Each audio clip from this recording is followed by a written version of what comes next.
1, 2, 3. Does it work? Yep. Hi everyone, thanks for coming. I'm Max from Google Chrome security team, and I'm mostly working on fuzzing of Chromium browser, its components and other open source projects. For those who maybe think like what I might forget in Open Media Room, I had an internship 5 years ago in Intel Corporation working on Media SDK. I've been trying to implement H.265 encoder, and so I remember some stuff like macro blocks, variable length coders, IP frames, so I feel pretty comfortable in Open Media Room. And agenda of my talk, I'm going to briefly explain what is the fuzzing, how you can do it, how we do it at Google, why media processing projects seems to be a good target for fuzzing, and in the end I'll give an overview of OSS Fuzz project. It's like a fuzzing of as a service for open source. Okay, let's start. Fuzzing or fuzz testing, it is also called so, is basically a pretty simple routine. You just generate some data, you use this data as an input to your target, you monitor your target for unexpected actions like crashes, some inconsistency, some security bugs, and you just repeat this process until you find some bugs, some unexpected stuff. Why fuzzing is good and why people use it? Together with memory tools, also called sanitizers, address sanitizer, memory sanitizer, undefined behavior sanitizer, and so on, it helps to find a lot of bugs, almost every type of memory corruption bugs, any other crashes like null derefs, uncaught exceptions, data races, like any stuff you may have in C or C++ written projects. All these troubles can be, not all troubles in the project, but all types of these problems can be found. And it also is useful for finding logical bugs, but it requires some smarter approach to your fuzzy target. I will show some examples later. And one more good point, it also finds not only crashes or breakages, it also finds hangs or out of memory bugs when you just, let's say you have 1 kilobyte video file and you try to decode it, and it takes 80 or 100 gigabytes of memory. It's definitely a bug, and it's also can be easily found with fuzzing. Speaking about fuzzing approaches, we can split it into 3 types. First one is generation-based, when you write some generator to generate data for your fuzzer, because basically you can read def urandom and feed it to your target, but it doesn't make sense in most of the cases. So you write something, let's say, HTML page generator. You just took all names of HTML tags and you generate some text based on these elements. Then you try to open page generated by your generator with a browser, and sometimes you will find some unexpected stuff in browser.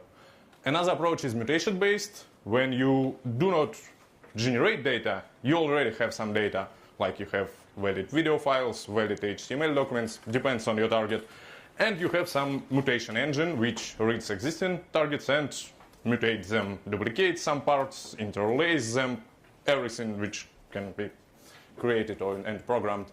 And another approach, it is stuff which we call like a modern approach. It's a guided mutation-based fuzzing.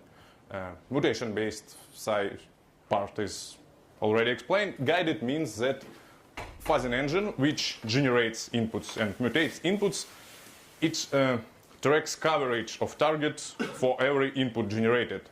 So let's say fuzzing engine generates some video file, it feeds it to decoder, and it sees which parts of code are covered. Then it mutates this input, generates another one, feeds it to decoder, and see if new coverage has been reached.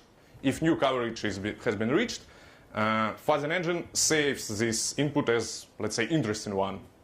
If nothing new has been reached, it just ignores it. Due to that, you accumulate files over time, and your coverage grows over time. So if you're fuzzing for let's say, I don't know, months or week or several months, you can get a pretty high % of coverage of your target. how does it look usually? Let's start from the bottom, this just 3 lines. This is what FastTarget essentially is. You just need to write one function which has arguments data and size of data. That's it. And you use this data as you want. Usually you just feed this data into some target API which you want to test. In this example, target API is some artificial example which has a bug. We are short on time, so I just disclose it. When size is 3, you have buffer overread, right? You have only 3 elements in data array, but you try to check element with index 3, which is like 4th element. And this example works in just 3 iterations. It finds this bug, but of course this is an artificial example. Another nice real-world example is our libxml read memory fuzzer. You can find it on GitHub, but it just has one call inside this FastTarget. It just calls XML read memory function, which basically just parse XML document from memory. And with that one-liner, we found about 30 bugs in libxml. For over last year, there were heap buffer overflows, user to free, all this stuff. That example of FastTarget is actually libfuzzer defined interface, and libfuzzer is an engine for guided in process fuzzing. It is not the only engine in the world, but it is the one from which we started our project. It's actually a library which provides main, so you just write the function which you saw on previous slide. Then you compile your target with specific flags, which is basically some sanitizer tool, address sanitizer, memory sanitizer, depends on which build you are going to test. And you need to specify coverage type, which will be used to track coverage when testing different inputs. And that's it. When you write FastTarget, compile it, and run it over some corpus. Basically, you can start with empty corpus. Corpus is a set of inputs, set of test cases, initial test cases. If you have some, you better to put it into this directory because it will give some understanding of the target to Fuzzing engine. But you can also start with an empty directory. It works. Why media projects are written in C++ are good targets for fuzzing? Basically because it has a lot of stuff working with raw memory, and if it's C++, it can be some logic with objects. And if you write it, you definitely know how many troubles you may have in this. And another point, because media processing is actually used everywhere, you know this better than me, because like any device with a battery and Wi-Fi connection definitely has several codecs and libraries for decoding media, and not only devices in this room, but everywhere. And due to that, media projects are definitely a target for attackers, and some most known cases from previous 2 years, 3 years. You've probably seen FFmpeg and 1000 Fixes article from guys from Google security team. I hope you heard about StageFright. It was a vulnerability in media library for Android, which allowed to hack Android phone just by sending a MMS message to the phone owner. Another example from 1.5 years ago is viral video. It was an FFmpeg vulnerability in parsing of playlists. So it allowed to read local files from the remote server on Facebook, on YouTube, just on every video hosting service in the world. Yeah, this is all links, so if you are interested, you can then open the presentation and read more. Another example from last year is Image Tragic. It was a bug in ImageMagick library for image processing. It also affected Facebook, and you maybe recently heard that one guy got a $40,000 reward for reporting that Facebook uses vulnerable version of ImageMagick. and it allows to execute code on remote server. And another example, the most recent, it's in Chris Evans' blog. It was a bug in GStreamer, which worked on Linux desktops.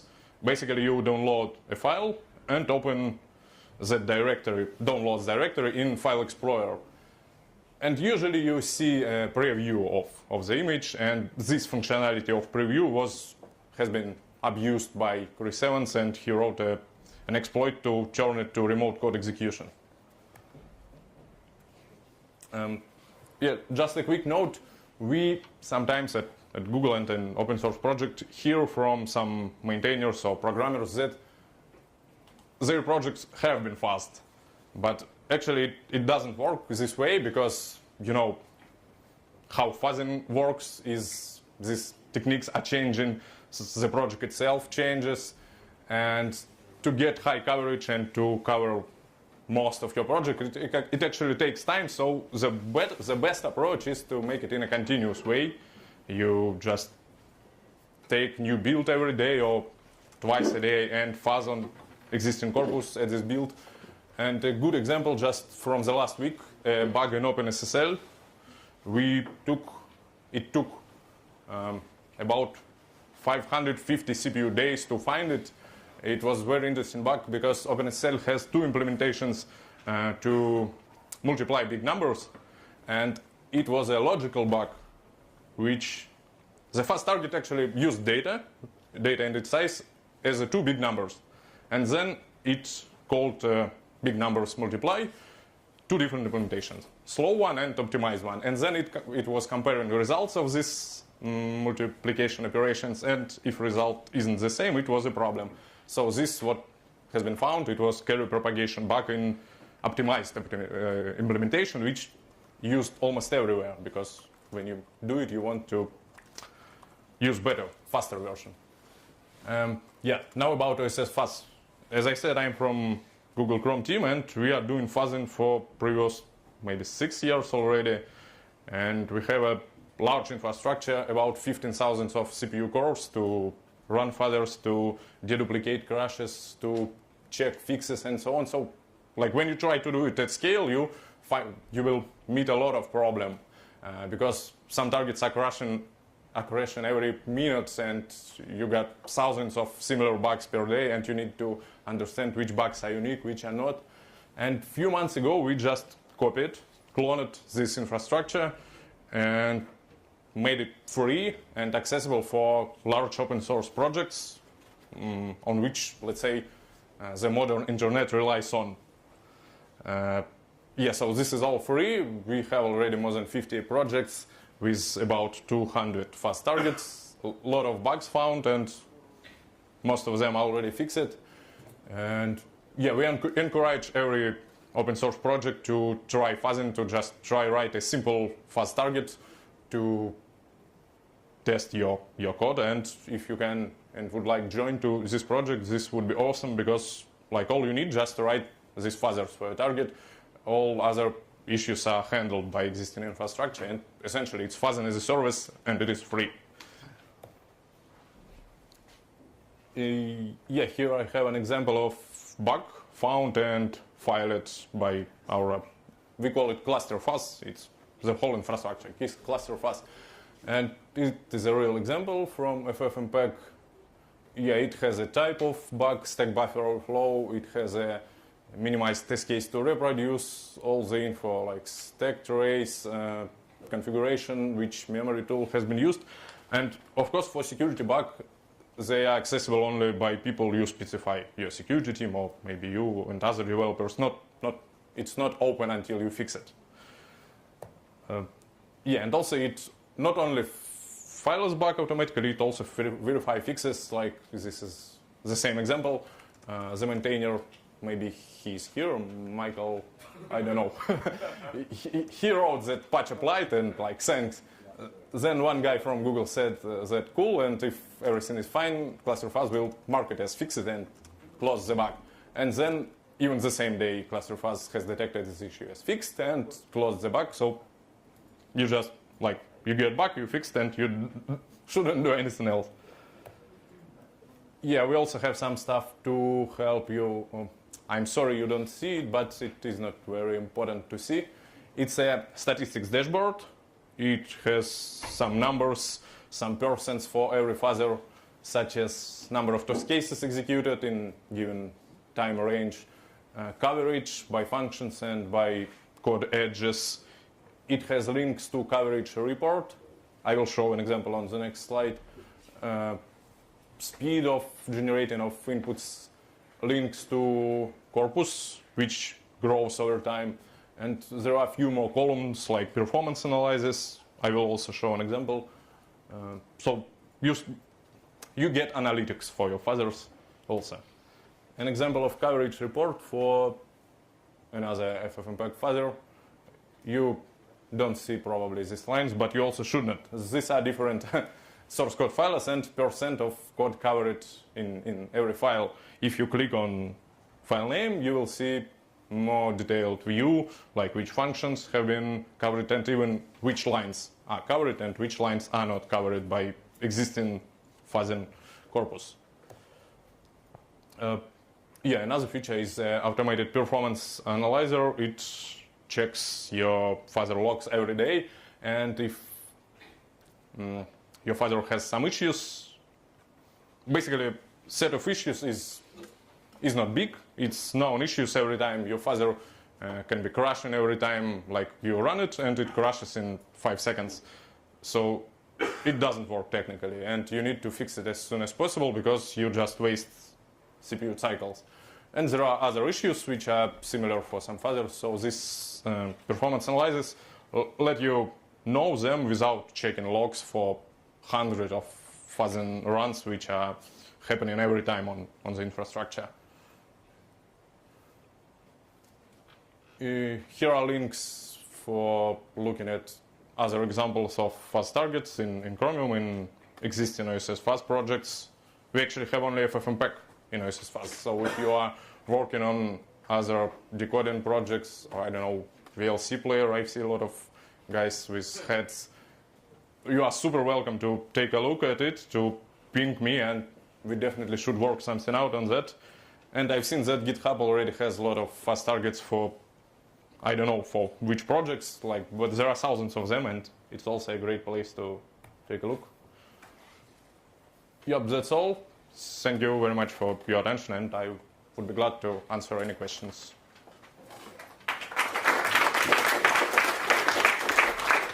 Oh, yep, sorry, a minute of promotion. I'm giving a libfuzzer workshop in April in Munich, and if you manage to be there, please come.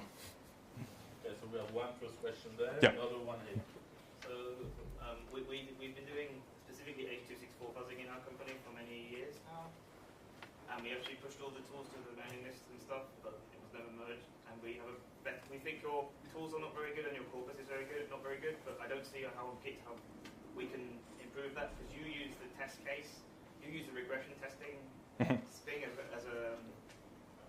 your corpus, which is okay, but you don't test the full range of features in the decoder. You only test essentially the default features and not more obscure features like slice threading, interlacing.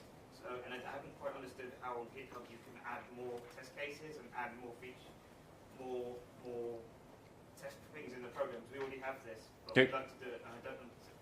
Could you explain how to do it? Yep. So the question is how developers, maintainers of project can affect what we do at OSS Fuzz and can add some complications to fuzzer or inputs and so on. Well, basically our idea is to move responsibility for fuzz targets and for corpus to developers. Actually, we are trying to do not own fuzz targets, do not own this source code of fuzzers. For FFmpeg, we initially had one fuzzer in Google internal stuff, and this fuzzer supports about 60 different configurations. So we just pushed that fuzzer to FFmpeg repository, and then FFmpeg guys helped us to, let's say, integrate it in our existing pipeline. So if you have something to improve, the best way is to do it to push it inside your target repository, FFmpeg or another one. But they pushed yours. I did, but they pushed yours instead. That's what we should find those guys who rejected your pull request and ask them why this happens. You're also welcome to create a pull request on OSS Fuzz. And but I don't understand. It's not clear at all on OSS Fuzz where the corpus is stored, because all you seem to do, as far as I can tell, is you just do a pull. You just pull off the test suite. But where are these files stored? How do I upload files to GitHub in the corpus? It's not at all clear at this point. We store corpus in two places, in three places. First of all, you can upload it just to OSS Fuzz repository and add one line to build a sh script there. Another way to store it in target repository of your project. But again, in build sh script in OSS Fuzz, you need to copy these files to output directory. And third place is a cloud storage where we run fuzzers on different machines, and all of them are syncing files to common place. And project maintainers have access to this common place, and they can download existing corpus, they can drop new files in there. So if you are not maintainer of the project, you don't have access there. But if you are maintainer or developer who is responsible for bugs, you have access there. And it is written somewhere on OSS Fuzz page, but yeah, I agree that it's probably hard to find. Thanks. So I have a second question there. I'm new for the fuzz test, but is the fuzz test just generating the random input and trigger some runtime error, but not using this random input to trigger at the unit test that is based on the project? So the question, if I got it, like Fuzzing engine generates inputs and feeds them to the target to get runtime errors, but doesn't feed it to existing unit tests, Yeah. right? Yeah, but essentially it's somewhat similar to unit testing, but it is better because, like in unit testing, you have some input, test input, some functionality, and some expected output. That's it. In Fuzzing, you only have this functionality, and you do not have a specific output. You have millions of them, they are generated. And you also do not have any outputs. You can have, if you want to do some correctness checking, if, as an example, this OpenSSL multiplication. But technically, basically, fuzz target is a unit test, but continuous unit test without fixed input and output values. And we are trying, in Chromium, we are trying to convert existing unit tests into fuzz targets to have them as an enhancement. Like, we would like to have unit tests because people write them and they are really important. But copy their functionality, which they are testing into fuzz targets, and do it in continuous way is great because it finds a lot of stuff. The third question here. Thank you very much for the talk. It's very interesting. So I'm part of the research team in Imperial College London. We've been working on fuzzing graphics drivers, and actually we can crash the machine through a simple WebGL page, including on Chrome. It's really interesting. And so about the question is more like, do you test, so this is more about all media processing. Do you also test graphic drivers or just drivers in more general? And I would be interested to know, you mentioned 50,000 cores. Is this what you offer to other people to do fuzzing, or do you have even more cores dedicated to fuzzing inside Google?